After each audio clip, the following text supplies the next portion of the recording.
주식은 투자자들이 가장 관심이 많습니다. 회사의 가치를 평가하고 회사를 주식을 보려고 기업을 보려면 세 가지를 보게 돼 있습니다. 지금 동영상을 보시면서 종목을 찍어주는 건 아니었을까라고 딱 우리는 그거를 알고 싶은 거죠. 주식 투자의 핵심은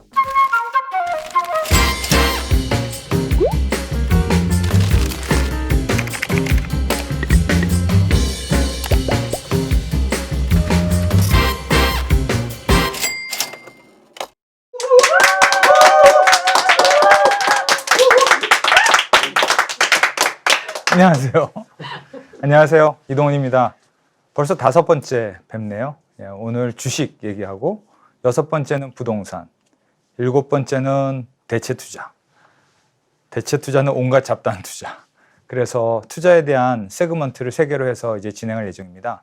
오늘 게 주식이라서 상당히 관심이 많으실 것 같고, 오늘 장이 조금 빠졌다고 하던데, 좀 많이 빠진 것 같기도 하고, 개인적으로 저는 오늘 좀 샀는데 하여튼 그 주식은 투자자들이 가장 관심이 많습니다. 그 이유는 아주 간단한데 사기 쉽거든요. 접근하기 쉽습니다. 그래서 접근하기 쉬우니까 주식을 많이 사는데, 거기에 단점은 쉽게 살 수 있다. 그 얘기는 의사결정을 너무 쉽게 한다. 그래서 중요한 자산임에도 불구하고 손실 볼 가능성도 크다라는 겁니다. 실제로 고민을 하는 만큼 투자를 잘하게 돼 있거든요. 물론 장고 끝에 악수가 온다라고 표현할 수도 있지만 그렇지는 않습니다. 많이 생각할수록 좋은 결정을 하는 건데, 주식은 너무 쉽게 결정합니다. 자산의 중요성 대비. 그래서 오늘 이제 주식을 얘기를 하려고 하는 거고요. 오늘은 4가지를 얘기하려고 합니다. 주식에 대해서 첫 번째 자본시장 얘기를 잠깐 간단히 하려고 하고, 그 다음에 2번째는 가치평가, 그 다음에 3번째는 어떻게 산업을 공부할 것인가, 마지막이 그럼 내가 찾아야 될 주식은 어떻게 찾아야 되냐, 그렇게 해서 4가지 단계로 설명을 좀 드리려고 하고요. 일단 인사이트에서는 간단하게 설명을 드리고 그 다음에 심화학습에서 자세하게 하도록 하겠습니다. 일단은 자본시장에 대해서 말씀을 드리면, 내가 만약에 사업을 한다고 치면 혼자서 북치고 장구치고 다 할 수 있습니다. 장사일 수도 있고 사업도 할 수 있고. 그런데 하다가 보면 사업이 커지고 돈도 좀 필요한 거죠. 그럼 이제 분업을 해야 됩니다. 아담 스미스가 국부론에서 얘기했듯이 분업이 사업의 효율성을 높이는 가장 좋은 방법이고, 그 분업을 하다 보면 이제 너가 잘하는 거 내가 잘하는 걸 나눠서 하거든요. 그러면서 이제 효율성이 올라가는데, 그건 이제 사람이 서로 나눠서 일을 하는 거죠. 그런데 돈도 필요하다는 거죠. 그러다 보면 이제 돈이 필요한데, 돈을 어떻게 그러면은 조달할 것이냐. 통상 제일 먼저 하는 게 이제 내 돈 갖고 하다가 부모님 돈을 빌려서 쓰거나 부모님 투자를 받는다거나, 그리고 또 가족, 형제, 자매, 그리고 친구, 거기까지는 뭐 그냥 오케이 좀 사업하는데 같이 좀 도와줄래? 라고 갈 수 있어요. 근데 그 다음 단계로 내가 자본이 필요하다라고 하면 이제 제3자에게 같이 투자해달라라고 얘기하는데, 결국엔 그때는 중요한 종이 쪽지가 하나 들어갑니다. 이게 바로 주식이라는 거죠. 왜요? 내 친구는 그냥 날 믿고 갈 수 있어요. 하지만 제3자가 되면 투자했다는 증거를 줘야 되고, 그 사람이 우리 회사의 주인이다라는 인증을 해줘야 됩니다. 그게 바로 주식이라는 거죠. 증서가 되는 거죠. 일종의 증거가 되는 것인데, 바로 그 증거를 가지고 돈을 투자할 때 그 사람이 이제 자본가가 되는 것이고, 여기에 뭐가 생기냐면 소유와 경영이 분리되는 구조가 생깁니다. 즉 투자자들은 소유자가 되는 것이고, 그리고 그 사람들이 누구 특정인에게 경영자에게 경영을 맡기면 경영을 하게 되는 것이죠. 물론 내가 주식을 가지고 내가 사업을 하면서 내가 경영도 할 수 있어요. 그런데 이제 남의 돈이 들어오면서 소유와 경영이 분리되는 게 시작되는 것이고, 그러면 경영자는 경영을 하면 돼요. 근데 이제 소유자는, 자본을 소유한 사람은 어떻게 되느냐? 생각이란 게 그렇죠. 내가 그냥 이 회사 한 군데만 투자하고 영원히 갈 수 있는 건 아니다. 그럼 다른 것도 투자하고 싶고, 투자했다가 일부 내 지분을 팔아야 되겠고 하면서 결국에 이제 자본시장이라는 게 생긴다는 거죠. 내 지분을 누군가에게 넘기고 나는 또 누군가의 지분을 사고, 이제 사고 파는 거래가 생기면서 이제 자본시장이 생기는 거고, 그 자본시장에서 사고 파는 거래를 하려고 하면 결국에는 여러분이라면 어떻게 하시겠어요?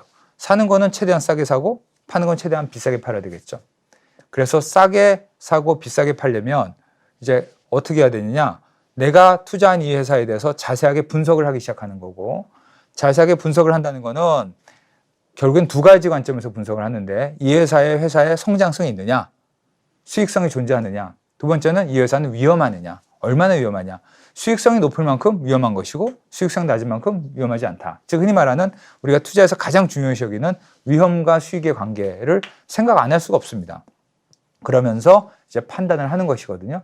그게 이제 내가 개인 사업을 하다가 주식회사를 만들고 그게 자본시장으로 거래되고 투자자가 사고 파는 그 메커니즘을 쭉 따라오는 것이고 결국에는 많은 사람들이 현대 자본시장에서 그렇게 주식을 사고 파는 거고 거기에 핵심은 위험과 수익의 판단을 하는 것이고 그러면 그걸 어떻게 판단하느냐 싸다 비싸다를 어떻게 보느냐 그게 이제 가치평가라는 컨셉으로 넘어가는 거죠. 그게 두 번째 토픽입니다. 가치평가는 뭐냐 뭐 가치란 단어가 있고 가격이란 단어로 좀 말씀을 드릴 수 있는데 가치란 것은 그 주식에 원래 있는 진짜 가치. 예를 들면 내가 사업을 한다 치면 사업을 해서 벌어들이는 현금 흐름. 오늘, 내년, 내후년, 5년 후 현금 흐름을 추정을 하고요. 그거를 내가 지금 생각하는 오늘의 현재 가치로 환원하셔야 됩니다. 자, 그게 이제 할인이라고 얘기하는데 왜냐하면 5년 후에 1,000만 원은 지금의 1,000만 원하고 다르거든요. 지금은 할인해서 1,000만 원이 아니라 800만 원일 수도 있고 700만 원일 수도 있습니다. 그렇게 해서 미래 가치를 현재 가치로 가져온 가격, 그게 이제 본질 가치라고 하고요. 그게 이제 가치예요. 그런데 사람들은 그 가치를 알고 투자하냐? 거의 안 그렇다는 거죠. 그럼 어떻게 투자하냐? 매력을 보고 투자합니다. 인기를 보고 투자하고 느낌을 보고 투자합니다. 그게 뭐냐? 가격이라는 거죠. 프라이스. 가치는 value라고 얘기할 수 있고 가격은 price라고 됩니다. 이런 거죠. 만약에 누가 나한테 와서 그 친구 어때? 우리 사무실에 있는 그 친구 어떻게 생각해? 그 구범준이라고 있잖아. 걔 어떻게 생각해? 라고 물어본다는 거죠. 그럼 이제 얘기하는 거죠. 걔 보는 것보다 별로야. 라고 얘기하면 그건 뭐예요? 보는 것보다가 가격이에요. 너는 그 사람을 저렇게 보고 있구나. 근데 나는 별로라고 생각해. 그러면은 가치는 낮은 것이. 따라서 구범준은 그 사무실에서 고평가돼서 거래되는 거죠. 예. 예. 그런데 다른 의미로 예를 들면은 어떤 사람이 왔어요. 근데 이번에 새로 왔어. 그래서 약간 통통하고 키 큰 친구였는데 그 김광영이라고 카이란 애가 있단 말이야. 걔는 어때?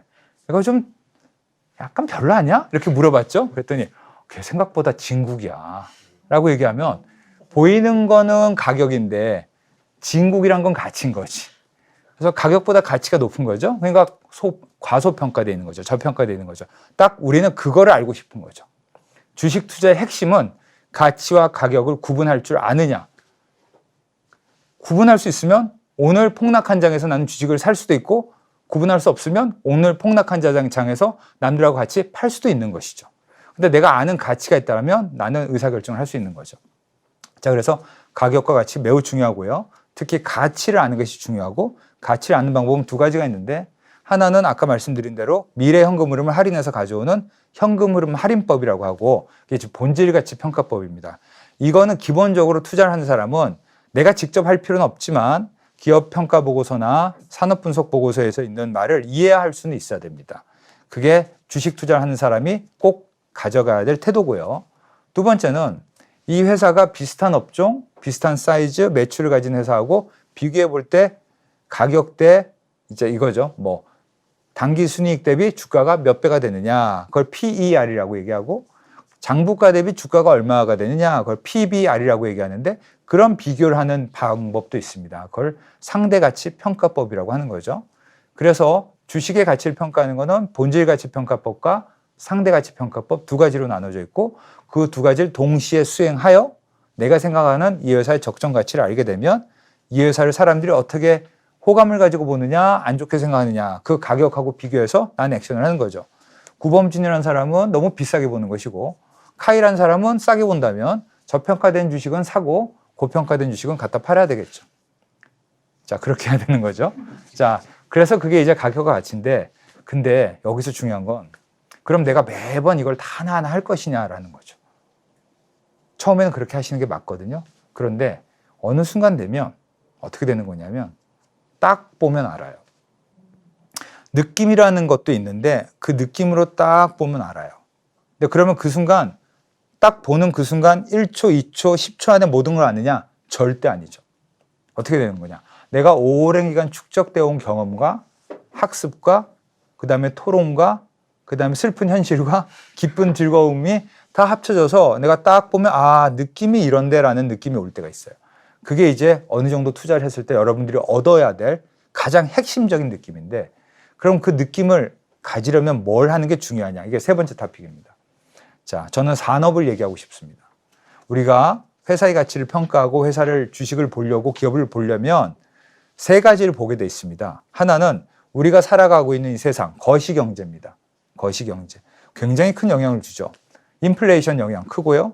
양적 긴축, 양적 완화 크고요. 이자율 환경 크고요. 무역 분쟁 크고요. 지금 일어나고 있는 우크라이나에 대한 러시아 침공 크고요. 그 다음에 영국의 브렉시트 크고요. 엄청나게 많은 큰 영향을 미치는 리스크. 그게 바로 거시경제 환경이고요. 그 거시경제 환경 밑에서 다양한 산업들이 성장해 가고 있습니다. 자동차 산업, 철강 산업, 소비재, 유통업, 건설업, 다양한 산업들이 있는데 그게 두 번째 단계죠. 그리고 그 산업 내에 다양한 기업들이 성장해 가고 있습니다. 그래서 거시경제, 산업, 기업 이렇게 3단계가 있고요. 보통 거시경제를 판단하고 산업을 보고 그 안에 기업을 판단하는 걸, 그걸 탑다운 어프로치라고 합니다. 위에서부터 아래로 내려가는 어프로치가 되겠죠. 그게 투자 관점에서 가장 합리적인 투자 의사결정을 내리는 방법입니다. 물론 1000개가 넘는 주식을 내가 하나하나 매일 분석을 해서 그중에 정말 좋은 걸 고를 수도 있어요. 그건 바텀업이라고 하죠. 밑에서부터 위로 올라가는 어프로치인데, 이거는 일반 투자자가 한다는 건 비효율성이 존재하고 그리고 정확도도 떨어질 수도 있습니다. 그래서 탑다운 어프로치가 훨씬 더 효율적인데, 그럼 그 차원에서 볼 때 어느 세그먼트, 어느 섹터가 제일 중요하냐? 바로 산업입니다. 투자는 산업을 보시는 게 가장 중요합니다. 그래서 산업을 공부하는 것이고요. 그럼 어떻게 산업을 공부해야 되냐라는 말씀을 좀 드리고 싶은 건데, 자, 이렇게 보셔야 됩니다. 우리가 100년이란 자본시장이 지금 있었거든요. 1900년대부터 주식을 사고 파는 자본시장이 있었다 치면 2차 대전, 1차 대전이 끝나고 나서 진정한 자본시장이 생겼고, 그때는 주로 어떻게 됐냐면 1, 2차 대전에 승리한 기업들, 국가, 승전국에 있는 산업들이 성장했습니다. 주로 뭘까요? 제조업들입니다. 전투기를 만들고 항공모함을 만들고 탱크를 만들던 기업들, 그게 지금의 자동차 회사, 지금의 항공기 제조회사, 그 다음에 지금의 조선회사들입니다. 그런 회사들이 급격한 성장을 합니다. 그게 70년대까지입니다. 그때는 바로 그런 산업에 투자했어야 되는 거죠. 그리고 어느 정도 이제 먹고 살만 하니까 그 다음에 뭐가 나오냐? 바로 이제 내가 소비하기 시작하는 거죠. 경공업 제품. 그리고 서비스를 받기 시작하는 거죠. 그래서 소비재와 서비스업이 성장한 게 80년대, 90년대라고 보시면 됩니다. 바로 그때 한국이란 나라가 미국을 상대로 경공업 제품을 만들어서 엄청나게 수출하면서 한국도 같이 성장한 것이죠.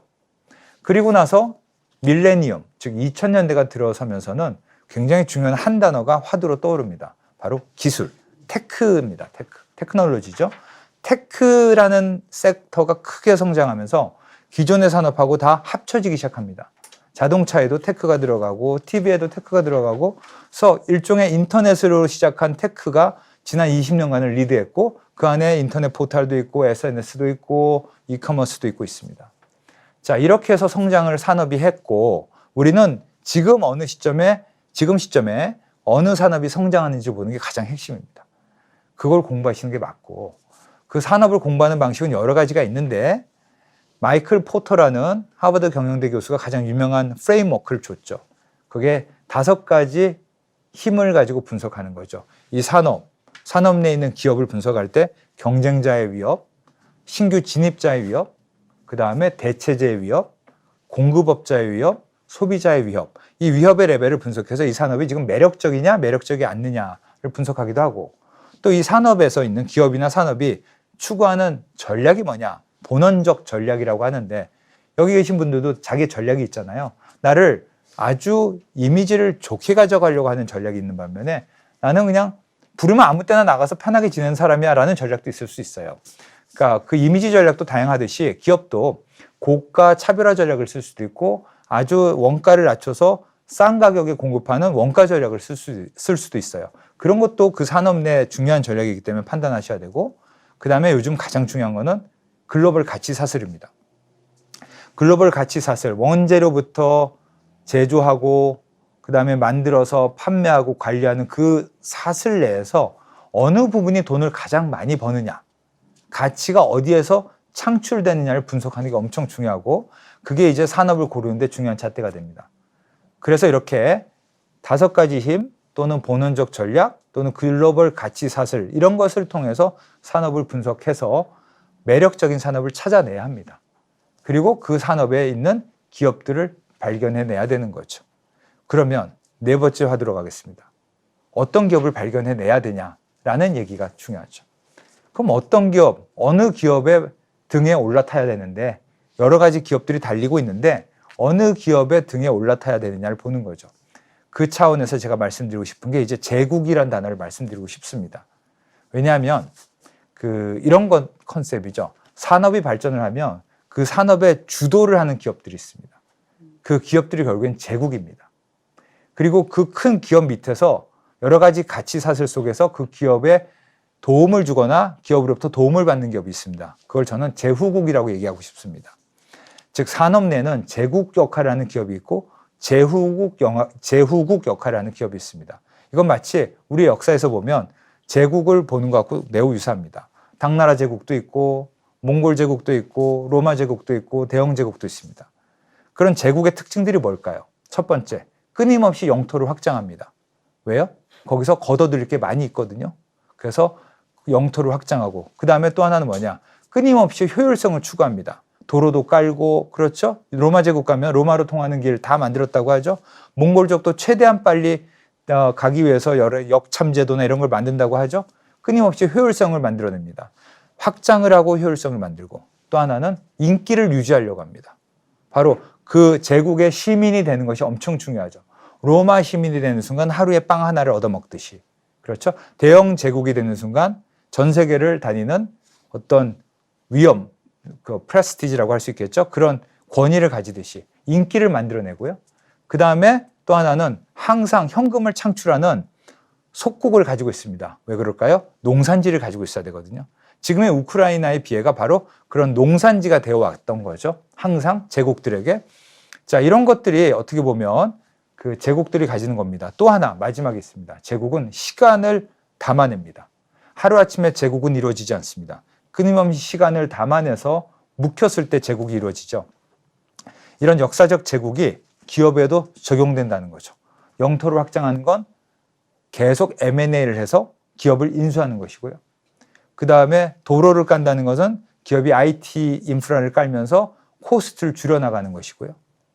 그 다음에 제국의 시민이 되는 사람이 많은 것처럼 바로 이 제국 기업들은 많은 회원을 모집해서 플랫폼을 만들어냅니다.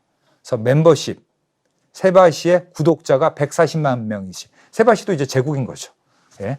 그렇게 해서 구독자를 많이 만들어내야 되고요. 그 다음에 그렇게 만들어내기 위해서 1년, 2년의 시간이 아니라 5년, 6년의 시간이 들어가야 됩니다. 시간을 담습니다. 그리고 일정한 수익이 나는 캐시카우 사업을 가지고 있습니다. 기업들은 항상 캐시카우를 가지고 있습니다. 스타 사업만 하는 기업들은 제국을 이루지 못합니다. 캐시카우가 있기 때문에 성장 사업인 스타 사업을 하는 것이죠. 이렇게 제국은 우리가 본 역사적 제국과 기업이 가지고 있는 제국의 성격이 매우 유사하고 우리는 한 산업 내에 10년, 20년을 풍미하는 그 시대를 즐기는 제국 기업을 찾아내시는 게 가장 핵심입니다. 그럼 왜 제국 기업을 찾아내야 하냐?